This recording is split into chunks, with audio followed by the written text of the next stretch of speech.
So, to get things going, I want to ask you a question. The question is, how happy are you? How happy is your life?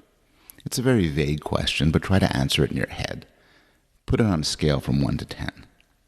Now, this question has been asked over and over again across many countries and across thousands, many thousands of people. And almost nobody answers 10, but most people do think that they're substantially happier than the midpoint. Common answers are 7 and 8. So one study did this across 42 countries, and they found that none of them had an average happiness under 5. In this one study, the most happy were the Swiss, the most miserable were the Bulgarians, and the Americans racked up as pretty happy on the happy scale. Now, I'm going to use these numbers for a lot of the studies we're going to talk about later on, and it's worthwhile being skeptical as to what these answers can mean.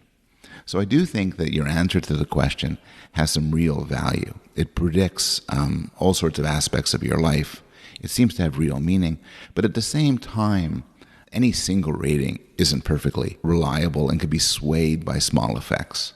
So in one study, for instance, they tested people in a psychology department, and half of the people, right before they were asked how happy they were, found a dime. The other half didn't.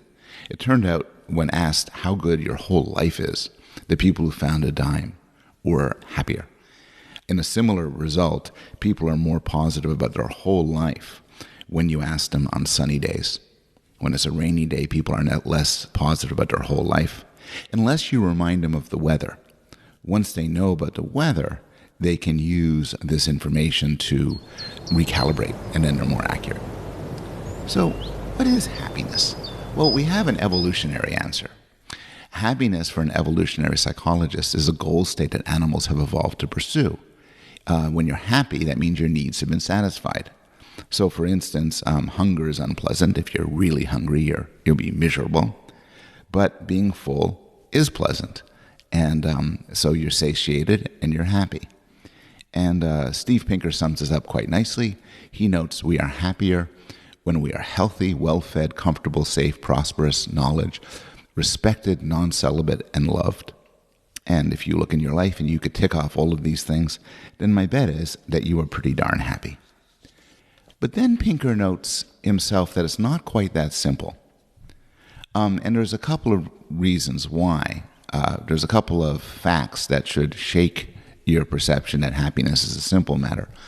One is that people right now, Americans in the 21st century, and many of you from outside this United States who are listening to this and watching this, you're healthier, better fed, safer than just about any other time in history, but you don't seem to be happier. So it's not like people get progressively happier as their status in life increases. Also, there are individual differences in happiness. We could all be in the same community. We all have our basic needs met. And but some people are very happy, and some people aren't happy at all. And to explain these facts and to learn a little bit more about what makes us happy and how happiness works and how one can cultivate happiness in one's life, we need to keep in mind 3 quite surprising facts about happiness.